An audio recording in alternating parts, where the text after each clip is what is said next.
नमस्कार, मैं Manu Pawar Himalayan talks में आपका स्वागत है। उत्तराखंड में चुनावी साल में नेताओं का इस पार्टी से उस पार्टी में आना जाना शुरू हो गया है और आश्चर्यजनक रूप से इन नई भर्तियों की शुरुआत कांग्रेस के खेमे से हुई है।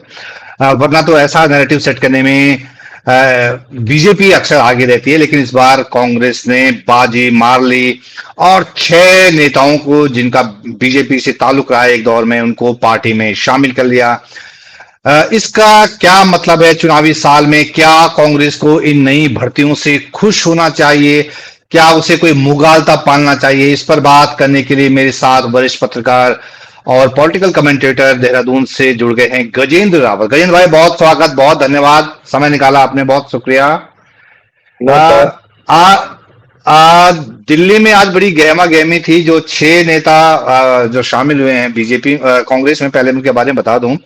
2 बार के विधायक राजकुमार ठुकराल, 2 बार के विधायक नारायण पाल, घनसाली से जो विधायक रहे भीमलाल आर्य, रुड़की से मेयर रहे गौरव गोयल, भीमताल से ब्लॉक प्रमुख लाखन सिंह नेगी और मसूरी नगर पालिका के चेयरमैन रहे अनुज गुप्ता। तो गजेंद्र भाई, ये जो आज भर्तियां हुई हैं, इसको किस तरह से आप देख रहे हैं? मतलब ये तो चौंकाने वाली बात है कि कांग्रेस में ये भर्तियां हो रही है, कि ऐसा कोई माहौल तो जमीन पर दिखता नहीं है कि कांग्रेस बहुत कुछ कर रही हो वहां पे। क्या, किस तरह देख रहे हैं आप इस डेवलपमेंट को? दरअसल ये जो आपको शुरुआत दिखाई दे रही है, ये इसके बहुत दूरगामी परिणाम आपको इसलिए दिखाई देंगे क्योंकि जिस हिसाब से भारतीय जनता पार्टी ने बम्पर भर्तियां की थी अपने यहाँ, और एक एक विधानसभा में 10-10 ऐसे लोग थे जिनको सबको इकट्ठा कर लिया था क्योंकि उनको सत्ता हासिल करनी थी। अब धीरे धीरे लोगों को महसूस होने लगा कि उस भारतीय जनता पार्टी में रह होगा क्या। और अभी तो आपको ये स्थिति इसलिए दिखाई दे रही है कि जितने चुनाव अभी तक इस प्रदेश में हुए हैं, उनमें बीएसपी अभी भी नंबर 3 की पार्टी रही बीजेपी कांग्रेस के बाद। तो नारायण पाल 2 बार जो है बीएसपी के विधायक रहे हैं। तो बीएसपी के विधायक रहने के बाद जो बीएसपी का वोट बैंक है, आज की तारीख में भी जब हमने 2022 का चुनाव देखा तो यूकेडी को सिर्फ 1% वोट पड़ा। आम आदमी पार्टी जो कर्नल कोठियाल के फेस पर हटे उसको 3% वोट पड़ा, और उस दौर में भी बीएसपी को 4.5% वोट पड़ा। तो निश्चित रूप से नारायण पाल को जो उन्होंने अपने कब्जे में ले आए हैं, उससे उनको गेन होगा। और जो तराई की राजनीति है, जहां भारतीय जनता पार्टी परेशान है, उस तराई की राजनीति को लेकर आपने देखा कि उनको मन मार के दो जो है विधायकों को भी मिनिस्टर बनाना पड़ा, क्योंकि उनको पता हरिद्वार उधम सिंह नगर में भारतीय जनता पार्टी की हालत खराब है। दूसरा जो राजकुमार ठुकराल है, राजकुमार ठुकराल जैसे जिस नेचर के व्यक्ति हैं, 2 बार बीजेपी ने वो उनको टिकट दिया, वो विधायक हुए हैं, और अब वो इस प्रकार के सर्कमटेंसेस वहां हो गए हैं कि बाद में धामी से उनकी ठनक गई, तो बाद में धामी ने उनको अपने साथ जोड़ने की भी कोशिश करी, निकाय चुनाव में उनका भरपूर इस्तेमाल किया, लेकिन फिर जब बात नहीं बनी तो उन्होंने फिर कांग्रेस की ओर रुख कर लिया है। जो तीसरा मामला भीमलाल आर्य वाला है, तो भीमलाल आर्य भी भारतीय जनता पार्टी के सिंबल पर ही अब विधायक बने थे, बाद में वो छिटक कर चले गए थे, लेकिन अब फिर वापसी हो उनकी जो है कांग्रेस में होना, तो निश्चित रूप से जो आने वाले समय में जो क्वेश्चंस होंगी उनकी एक नई चीज होगी। और जो मसूरी के चेयरमैन रहे हैं अनुज गुप्ता एक वो नाम रहे हैं वहां पर कि जब पिछली बार हमने देखा निकाय के चुनाव हो रहे थे, तो उस निकाय के चुनाव में अनुज गुप्ता ने बीजेपी कांग्रेस के लोगों को हराकर जो है उस सीट को जीतने में जो है मतलब सफलता हासिल करी थी। तो इसलिए मुझे लगता है कि हो सकता है कि ये जो तमाम डेवलपमेंट्स हैं, उनको लगता होगा कि वो लाखन सिंह जो ब्लॉक प्रमुख रहे, उनको भी जो है अपने पाले में लाने का काम किया। और देर सवेर आपको अभी आप देखेंगे कि जिस अंदाज में टिहरी विधानसभा में इन्होंने धने भी हो गए, किशोर उपाध्याय, धन सिंह नेगी, तीनों लोगों को अपनी पार्टी में लाए, तो टिकट को तीनों को तो दे नहीं सकेंगे वहां एक सीट पर, या तो उनको कहीं दूसरी जगह भेजना पड़ेगा, दूसरी जगह जाएंगे नहीं जाएंगे, नहीं तो आने वाले समय में आपको या तो दिनेश धने या किशोर उपाध्याय या फिर धन सिंह नेगी, ये तीनों इनमें से कोई दिखाई देगा। ये स्थिति आपको उत्तरकाशी जिले में भी दिखाई देगी। उस उत्तरकाशी जिले में भी उन्होंने विजयपाल सचवाण को भी अपनी पार्टी में ले आए हैं, जो सुरेश चौहान है वो बीजेपी में, तो टिकट 2 के नहीं होने ये तय है। यही स्थिति आपको बगल में जो यमुनोत्री कॉन्स्टिट्यूंसी है, उस यमुनोत्री कॉन्स्टिट्यूंसी के अंदर आपको दिखाई देगा कि कांग्रेस के जो नेता केदार सिंह रावत हुआ करते थे बीजेपी में चले गए थे, संजय डोवाल इंडिपेंडेंट हो गए थे, उसके बाद जो दीपक बिजरौल वो भारतीय जनता पार्टी में जाकर मिल गए, जो 2022 में चुनाव लड़े थे। और फाइनली उस सीट पर जो मुझे लगता है कि संजय डोभाल जो इंडिपेंडेंट एमएलए है और उनके भाई जो चेयरमैन है नगर पालिका के, वो भी देर सवेर आपको भारतीय या कांग्रेस पार्टी में शामिल होते हुए दिखाई देंगे, क्योंकि उनको भी लगने लगा होगा कि शायद भाजपा उनको टिकट नहीं देगी। ये कमोबेश स्थिति आप जब पुरोला में आएंगे तो पुरोला में आपको मालचंद, राजकुमार या दुर्गेश्वर लाल में से ये तीनों लोग चूंकि भारतीय जनता पार्टी में आ गए और ये तीनों अलग अलग टाइम पे एमएलए हुए हैं, तो ये तीनों को भाजपा टिकट नहीं दे पाएगी। तो ये स्थिति पूरे प्रदेश में तब आपको देखने को मिलेगी जब धर्मपुर में इस बात को डिस्कस हो रहा होगा कि भाई दिनेश अग्रवाल को लाए, आप उनका क्या करना है, पौड़ी में केसर सिंह नेगी को लाए तो उनका क्या करना है, और नवल किशोर को लाए, उनको टिकट देना नहीं देना है। तो जो आपने पूरा बंपर भर्तियां करी थी, वो बंपर भर्तियां को अब छटने का समय आ गया है, और निश्चित रूप से वो उस दौर में जिस अंदाज में भी लोग शामिल हुए होंगे, देर सवेर ये होना ही था। और इसलिए मुझे लगता है कि इसमें कोई बहुत आश्चर्य वाली बात भी नहीं है। तो गजेंद्र भाई बता रहे हैं कि बहुत आश्चर्य की बात नहीं है, देर सवेर होना ही था, क्योंकि बम्पर भर्तियां की गई थी, उनको एडजस्ट नहीं कर पाए ना, उनके बारे में सोचा गया कि इनका करना क्या है। लेकिन एक प्रचार जो गजेंद्र भाई ये भी है कि ये बीजेपी में नहीं थे, इन लोगों को निकाला गया है। जो अध्यक्ष महेंद्र भट्ट जो कह रहे हैं कि जिन्होंने एक सड़क साफ भाषा का इस्तेमाल किया कि जो बीजेपी से निकाला गया माल, तो ये जो प्रचार है, ये जो नैरेटिव है, ये तो है ही, मतलब ये तो है ही है कि भाई ये बीजेपी में नहीं थे, इनको निकाला गया था। तो इनका किस तरह का असर होगा, इनके पास कोई ऑप्शन तो था नहीं, ये भी तो एक प्रचार है। महेंद्र भट्ट के मुंह पे सबसे बड़ा जो करारा तमाचा है वो वहां पर राजेंद्र भंडारी है। वो क्या बोलेंगे उनके लिए कि किसने किसको निकाला है? क्या राजेंद्र भंडारी को निकाला है किसी ने? राजेंद्र भंडारी क्यों उन्होंने अपनी पार्टी में शामिल किया, जो इनके साथ में इतने वर्षों सामने सामने की फाइट कर रहे हैं? कि महेंद्र भट्ट आज बोलेंगे कि हाँ राजू भंडारी हमारे कैंडिडेट है, बोलेंगे नहीं बोलेंगे उनको बताना पड़ेगा। तो आप किसी प्रकार की भाषा का इस्तेमाल करें, कुछ करें ना करें, देर से देर आपको ये बताना पड़ेगा कि आपने जो भारतीय जनता पार्टी के भीतर दूसरे दलों से लाकर तोड़ के, फोड़ के, मरोड़ के, सीबीआई से, इनकम टैक्स से, तमाम जो आपने साधन और संसाधनों से इन लोगों को अपने यहां लाके इकट्ठा किया था, अब उनके करियर का समय आ गया है और वो लोग चुप बैठने वाले लोग नहीं है। अब आपको बताना पड़ेगा कि जो जोत सिंह बिष्ट को आप लेकर आए अपनी पार्टी में, वो 2022 में धनोल्टी से कैंडिडेट थे कांग्रेस पार्टी के, आप उनको टिकट देने की नहीं दे रहे। आप कि जो प्रीतम पवार कभी यूकेडी के एमएलए थे, अब आपकी पार्टी में आ गए, आप उनको टिकट देंगे नहीं देंगे? उस सीट पर वहां पर मुख्यमंत्री के जो जनसंपर्क अधिकारी हैं मुलायम सिंह, बहुत प्रबल तरीके से दावेदारी जता रहे हैं। वहां पर सुभाष रमोला दावेदारी कर रहे हैं, वहां पर नारायण सिंह राणा दावेदारी कर रहे हैं, वहां महावीर सिंह रांगड़ दावेदारी कर रहे हैं। अब इनको बताना पड़ेगा कि जो कांग्रेस से जिन सपनों को दिखा कर आपने जो है जोत सिंह बिष्ट को ज्वाइन करवाया था, उनका आप क्या करने जा रहे हैं? क्या बताएंगे कि ये माल रिजेक्टेड माल है या आपने जो है निकाला हुआ माल है? क्या बोलेंगे महेंद्र भट्ट? और अगर आप दूसरी पार्टी के लोगों को बोले कि उनकी पार्टी का निकाला हुआ माल है, तो जिनको आप भ्रष्टाचारी कहते थे, व्याभिचारी कहते थे, घूसखोर कहते थे, रिश्वतखोर कहते थे, वो निकाला हुआ माल वो भारतीय जनता पार्टी में क्या कर रहा है? फिर वही बात तो आती है कि जो भारतीय जनता पार्टी की वॉशिंग मशीन में धुल गया वो तो जो है बहुत बढ़िया व्यक्ति हो गया, लेकिन अगर कोई दूसरा कर रहा है तो फिर वही बात है कि वो करे तो बहुत मतलब जो है ही उनके लिए कहावत कहेंगे, अधूरा करे तो करेक्टर ढीला। तो इनको बताना पड़ेगा महेंद्र भट्ट को कि आज इनका करेक्टर कौन सा वाला है यार। जब भी दूसरी पार्टी के लोगों को ले लेकर जो है अपने यहां ला रहे तो फिर वो क्या है?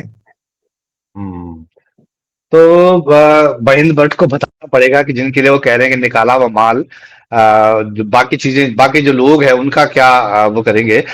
दूसरा गजेंद्र भाई, ये क्या हम इससे जो नई भर्तियां हुई है, क्या जो कांग्रेस के कार्यकर्ता है या कांग्रेस के सपोर्टर है उनको कोई खुश होना चाहिए, उनके लिए कोई खुशी की बात है, कोई मुगालता रहेगा कि हाँ हम अब हमारी स्ट्रेंथ बढ़ी है? ऐसा क्या ये इतना वजन रखते हैं लोग कि हाँ कांग्रेस को लगे कि हाँ हमारे लिए कोई माहौल बन रहा है या बन सकता है?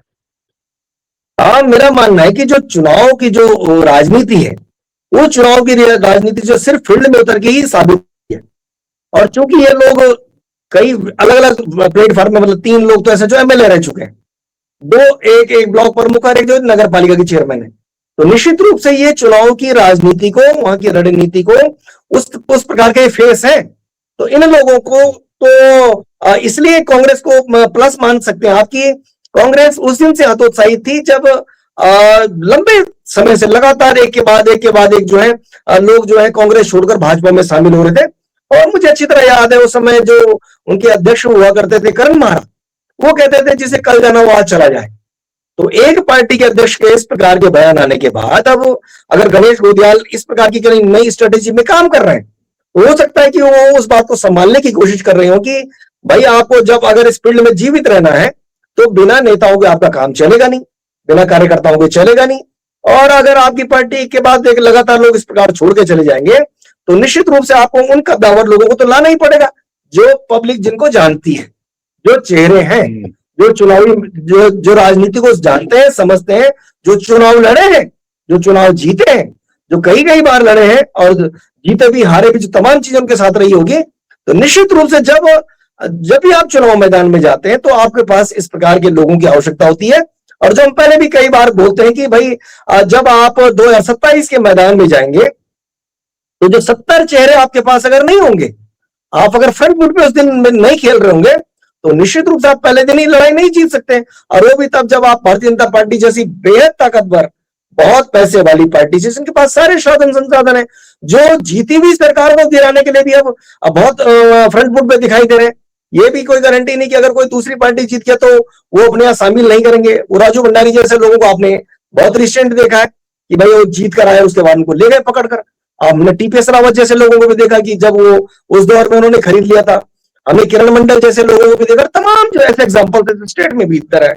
तो निश्चित रूप से ये जो आज का जो स्टेप है, इस स्टेप से महेंद्र भट्ट भले ही अपनी फेस सेविंग के लिए या अपना वो पक्ष छुपाने के लिए कह रहे हो, भाई कल तक तो वो कहते थे कि हम नंबर 1 पार्टी, हमारे पास सारे लोग हैं, ये फला लोग हैं, इतने पावरफुल लोग हैं। तो आज अगर वो इस प्रकार की भाषा का इस्तेमाल कर रहे हैं तो मेरा मानना है कि निश्चित रूप से कहीं कोई हताशा जैसी बातों उनके जो है बयानों में नजर आती है। वो दरअसल मैं ये बात इसलिए भी कर रहा था कि कांग्रेस को खुश होना चाहिए, नहीं होना चाहिए, क्योंकि जैसा आप भी बता रहे हैं कि 70 सीटों पे 70 लोग तो कम से कम चाहिए, फेस चाहिए, मतलब लोग तो मिल ही जाएंगे लेकिन चेहरे चाहिए। तो सबसे पहला क्राइसिस तो यही है कि कांग्रेस के पास के चेहरे नहीं है। और ये सवाल इसलिए भी कर रहा था क्योंकि बीजेपी की तैयारियां बहुत मीलों आगे हैं। कांग्रेस तो अभी तक अपना कार्यकारिणी तक नहीं बना पाई है, 5-6 साल शायद हो गए होंगे। तो जो कार्यकर्ता, जो लड़ने वाला कार्यकर्ता, जिसने चुनाव जिताना है, जिसने नैरेटिव बनाना है, जिसने बूथ लेवल पर पार्टी को पहुंचाना है, माहौल बनाना है, वो तो बहुत बड़ा गैप है कांग्रेस और बीजेपी के बीच। निश्चित रूप से होता है। अगर होता क्या है कि एक लंबे समय से खराब माहौल चल रहा है, लोग देख रहे हैं कि लगातार ये 3 लोकसभा चुनाव हार गए। 2 बार जो है भारतीय जनता पार्टी ने लैंडस्लाइड विक्ट्री के साथ में जो है प्रचंड बहुमत की सरकार बनाई है। और ये घटनाक्रम आपको तब से होता हुआ दिखाई दे रहा है जब से 2014 के बाद जो इस प्रदेश में विजय बहुगुणा के नेतृत्व में 9 विधायकों के साथ हरीश रावत की सरकार वाला जो काम किया गया था, उसके बाद से ये अभी तक उभर नहीं पाए उस विषय से, क्योंकि वो अपने साथ अकेले नहीं गए। 9 विधायकों का एक ही दिन में एक पार्टी से चले जाना, और वो भी कोई सारे कोई नए विधायक नहीं थे, उनमें कोई 2-2, 3-3 बार वाले भी थे, बहुत पुराने से पुराने नेता भी थे। तो ऐसा माहौल इन्होंने बनाया, एक ऐसा नैरेटिव सेट किया भाजपा ने कि कोई व्यक्ति कांग्रेस में रहना नहीं चाहता, इसलिए जो है विजय बहुगुणा ने सरकार गिराने का काम किया।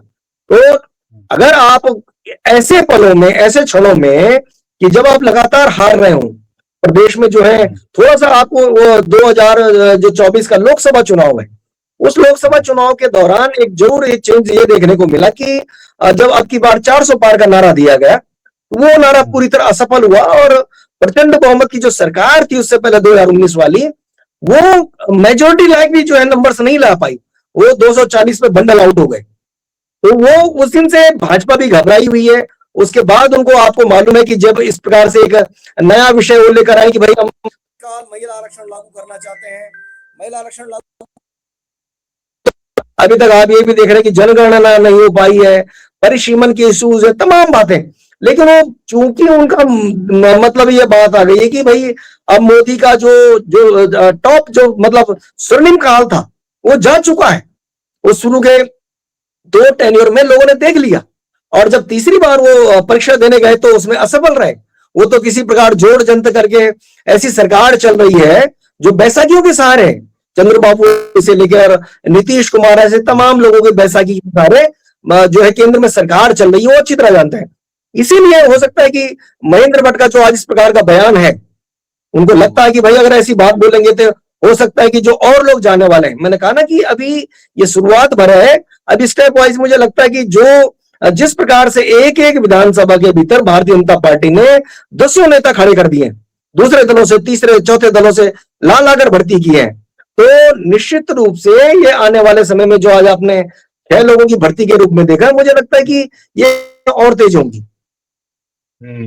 तो गजेंद्र भाई बता रहे हैं कि अभी भर्तियां और तेज होंगी, भर्तियों का सिलसिला, क्योंकि इतने ज्यादा संख्या में भर्तियां हो चुकी हैं बीजेपी में। बीजेपी ने विपक्ष के पास या कहीं के कांग्रेस के पास कुछ छोड़ा ही नहीं, सारे नेता सारे विधायक अपने पास कर लिए, मैक्सिमम जो बड़े चेहरे थे सब वो ले आई थी, और कांग्रेस में एक खालीपन रह गया था। अब जाके जैसे गजेंद्र भाई बता रहे हैं कि ये सिर्फ एक ट्रेलर है, अभी आने वाली पिक्चर बाकी है।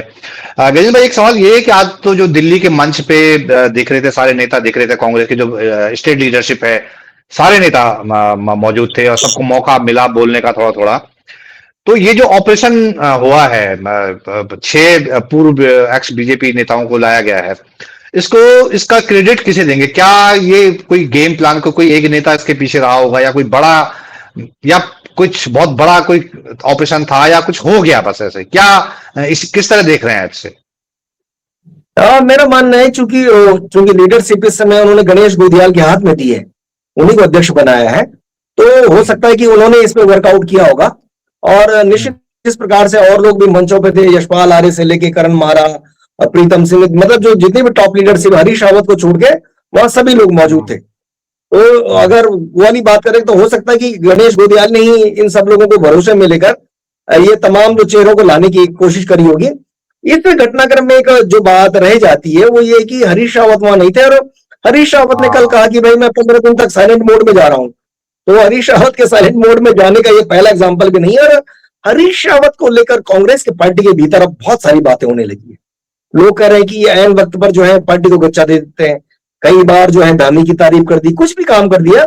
और अब ये जो कल का घटनाक्रम है उसके पीछे जो असल बात है वो निकल कर आ रही कि हरीश रावत के करीबी वहां संजय नेगी है रामनगर में। संजय नेगी पहले ब्लॉक प्रमुख हुए और वर्तमान में उनकी पत्नी ब्लॉक प्रमुख है, और वो ज्येष्ठ प्रमुख वहां पर है। तो मतलब वो उनका वहां पर एक अच्छा होल्ड है, और ये माना जाता है कि रामनगर में जो है संजय नेगी जो है चुनाव जीतने वाले चेहरों में हो सकते हैं। लेकिन वहां दिक्कत ये बात की है कि जो रंजीत रावत हैं, जो पहले वहां विधायक हुआ करते थे और अब वो लगातार 3 बार से लगातार हार रहे हैं सल्ट में। वो वहां पहले जो है सुरेंद्र सिंह जीना से आ रहे, फिर सुरेंद्र सिंह जीना के भाई से आ रहे, फिर हार गए। तो रंजीत रावत और ये जो जितने भी वो उच्छृंखल टाइप के जो बातें आपने पहले भी देखी उनके माध्यम से, तो हरीश रावत के वो जो 15 दिन के लिए साइलेंट मोड में जाने का जो असल स्टोरी वो यही कि संजय नेगी की ज्वाइनिंग वहां नहीं हो पाई है। तो हो सकता है कि हरीश रावत भी एक प्रेशर पॉलिटिक्स बना रहे हो कि भाई अब जितनी गलतियां पहले हुई है उनको होने देते हैं, लेकिन अब आने वाले समय में कुछ ऐसा किया जाए कि चूंकि मैं कई बार इस बात को बोल चुका हूं कि ये चुनाव कांग्रेस का आखिरी चुनाव है। चुनाव तो पहले भी बहुत लड़े, आगे बहुत लड़ेंगे, लेकिन अगर जीतने के लिए लड़ना है तो इसके बाद वो शायद तैयारी दोबारा नहीं कर पाएंगे, क्योंकि जिस अंदाज में पहले वो 11 सीटों पर सिमट गए थे, उसके बाद 19-20 सीटों पर सिमट गए, आज भी वही 20 वाली स्थिति में है। तो 70 सीटों में जब आपके पास सिर्फ 20 एमएलए होते हैं और फिर आप जब तीसरी बार चुनाव में जा रहे होते हैं, तो आपके पास करो या मरो के अलावा कोई दूसरा ऑप्शन होता नहीं है। तो इसीलिए हो सकता है कि हरीश रावत भी अब इस बात को स्वीकार कर रहे हो कि जगह जगह ऐसे लोगों को जो है लाया जाए, जो व्यक्ति जो है सीट जो है जिता पाए। तो मुझे लगता है कि जो आपने आज वहां पर मंच पे लोगों को देखा या कुछ नहीं दिखे, उन सब से के अलावा ये जो हरीश रावत वाला पहलू था, इस पर भी जरूर चर्चा होनी चाहिए कि निश्चित रूप से ऐसा ना हो कि हम एक तरफ की बात सुन रहे देख रहे हो, लेकिन ये भी हमें देखना चाहिए कि हरीश रावत ने जो एन वक्त पर यह स्टेप लिया है, इसके आने वाले समय में क्या मायने होंगे। हरीश रावत अपनी इस प्रेस पॉलिटिक्स में अपने और लोगों को ज्वाइन करवा पाएंगे, नहीं करवा पाएंगे, टिकट दिलवा पाएंगे, नहीं दिलवा पाएंगे, ये सब जो आने वाले वक्त में जो है चर्चा का विषय रहे। तो चर्चा का विषय रहेगा कि हरीश रावत की गैर मौजूदगी उस मंच पे जहां पे 6 एक्स बीजेपी नेताओं को शामिल किया गया पार्टी में, लेकिन वहां पे कांग्रेस के दिग्गज हरीश रावत मौजूद नहीं रहे, 15 दिन के जो है साइलेंट मोड पे चले गए। तो ये एक गुत्थी बनी रहेगी। हरीश रावत बड़े खिलाड़ी आदमी हैं और जानते हैं कि कहाँ पे कैसा गेम खेलना है, तो हरीश रावत की अपनी पॉलिटिक्स है। आखिर में गजेंद्र भाई, एक सवाल, जो ये तो कांग्रेस की बात हुई, बीजेपी की रिसेंट जो मंत्रिमंडल विस्तार हुआ और जो प्रभारी मंत्रियों की तैनाती हुई, इसको किस नजरिए से देख रहे हैं आप? देखो, 4 साल तक मंत्रिमंडल का विस्तार न करना ये बहुत बड़ी नाकामी है। और इस नाकामी का ठीक रहा, आप ये कह के नहीं अपना सिरा बांध सकते कि आज आपने इसको प्रभारी मंत्री बना दिया और 5 मंत्रियों को एक साथ भर लिया। आपको बताना पड़ेगा कि आखिरकार 4 साल तक आप लोगों ने क्यों मंत्रिमंडल की सीट खाली रखी, क्यों एक आदमी के ऊपर सारा बोझ डाला हुआ था। और आज जब ये बात भी आई है कि आपने बना दिए, तो आपने किन लोगों को बनाया? आपने फिर ऑप्शन खुला छोड़ दिया कि जो भाजपा में है उसको तो आप उसके मुंह पे तो ताला मरवा देंगे कि भाई तू चुप हो जा, तुझे हमने बहुत हो गया। कांग्रेस गोत्र के लोगों को लेकर आया जा रहा है और अपने लोगों को, जो बिशन सिंह चुपाल से लेके बंशीधर भगत से लेके अरविंद पांडे जैसे और जो तमाम लोग जो बहुत सीनियर मोस्ट जिन लोगों ने उस पार्टी को सींचने का काम किया, आपने उनको ठिकाने लगा दिया है। अब जो स्थितियां हैं कि ये मंत्री क्या कमाल कर पाएंगे और क्या करेंगे। अब आप देखो, जो मदन कौशिक का एक बहुत बड़ा रुतबा हुआ करता है कि संसदीय कार्य मंत्री है, रहे हो, शहरी विकास उनके पास विभाग रहा, वो उससे पहले 4 बार जो है मिनिस्टर रहे, त्रिवेंद्र रावत हो, तीरथ सिंह हो, उससे पहले की सरकारें खंडूड़ी की, निशंक की, उस समय भी कैबिनेट मिनिस्टर हुआ करते थे। उनको एक प्रकार से हरिद्वार में मैसेज है कि नीचे दिखाया गया, संसदीय कार्य मंत्री बना दिया सुबोध उनियाल को, कांग्रेस गोत्र वाले व्यक्ति को। तो इसका मतलब आपका जो कैडर है, मतलब उस कैडर की इस प्रकार से छिछालेदर होगी, ये शायद भारतीय जनता पार्टी के लोगों ने कभी सोचा नहीं होगा कि जो मूल कैडर के लोग हैं उनके साथ ये सब हो सकता है। तो निश्चित रूप से जो आने वाला वक्त है वो इस सब पर डिपेंड करेगा कि आज जो मंत्रिमंडल की सीटें भरी भी जा चुकी हैं, उनका आने वाले समय में किस रूप से कितना इंपैक्ट रहेगा, और उस भरोसे जो है धामी या भारतीय जनता पार्टी के जो लोग हैं चुनाव मैदान में जाकर क्या क्या विषय को लेकर जाएंगे।